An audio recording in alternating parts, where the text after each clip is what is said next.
So my approach to takedowns a lot of times emanates from this like wrestling and judo background.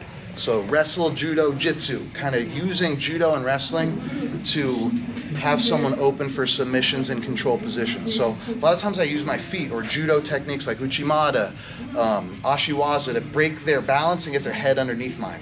That's just how I get the party started. Then front headlock, which is more of a wrestling control position, to snaps, to back takes, to then looking for submissions. So kind of interlacing everything and what works for each discipline together, which works well in no-gi jiu-jitsu, well in MMA. So a few ways I like to do that is I like to, from out here, if I want to get his head underneath mine, I'm not just going jumping for his head. I got to disrupt his lower body to make him react enough to where a snap is easy. If his lead leg is where it is, it's really hard to snap someone's head down because their foot is like their post, so they're not going to be stiff. So a lot of times I'm probing and I'm looking to maybe like sweep their foot out of the way to then snap it. Now I have that head down. Steve Mako likes to use his near leg where he actually kicks it out to get to the snap.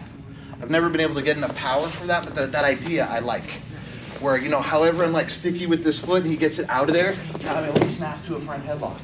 If I am tied up with an overhook, I like to use uchimata to then kick out to my front headlock.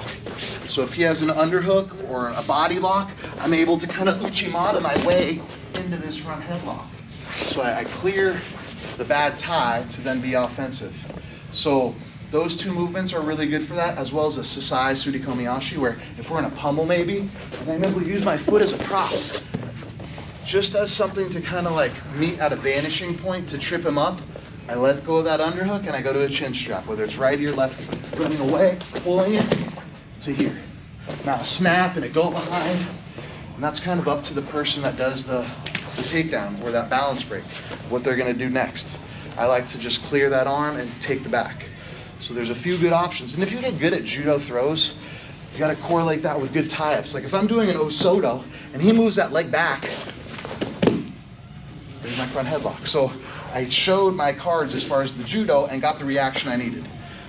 So it is good to learn these as full throws, osoto, uchimata, these big throws, but a lot of times the abbreviated version gets you a look that you're gonna be able to capitalize on. And it's more efficient sometimes than throwing someone.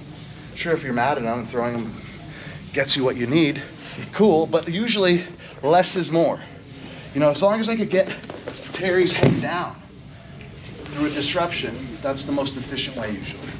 So judo as a link in the chain rather than the whole shebang. Give it a try.